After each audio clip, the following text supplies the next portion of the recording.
Hello, what's up? So, this is a new week. I hope you had a good weekend. And today, let's talk about Africa, right? Or being African. Now, there's this particular video I'm going to show you right now. And no matter how many times I look at it, every time I watch it, I kind of cringe at it, at how stupid it makes us African look. Now, the video came out last year, during that time when King Charles III was mourning his mother, Queen Elizabeth. And there was this group of people, the citizens or the subjects to the king, who were there outside that palace, and the king decided to go out to greet them. And they were kind of on this queue, and he was greeting every white British. And he got to this black British man, and kind of the king looked away and tried to avoid him. The black man being snubbed by the king makes even the whole situation worse by trying to grab at the king's hand. And you can see the expression on the king. He's not happy, right? So let me let you watch the video first before we continue. Damn, what is he doing?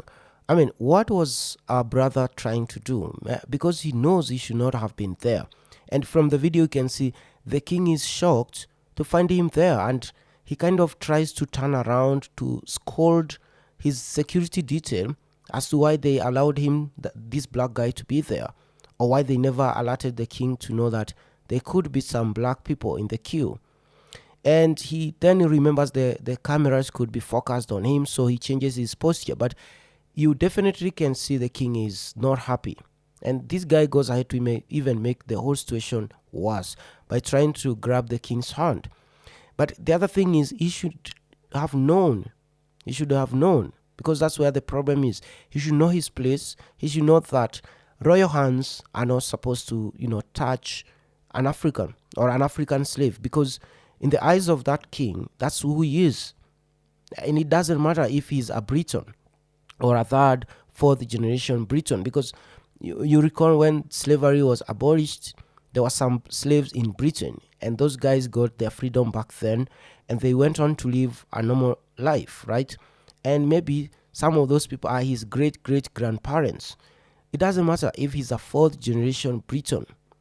To this king, he's an African and a slave. And maybe he's even a black American. He's a guy who came from the United States, decided to come to Britain to attend this event. And he was maybe a journalist. But still, it doesn't matter. Whether you are an American and you're black, to the king, you are an African slave. That's what he sees. And we know this because we've even heard from the wife of Prince Harry, Meghan, saying how this man, this particular king, is a racist. So everyone knows who he is, right? Or how that family, the royal family, behaves.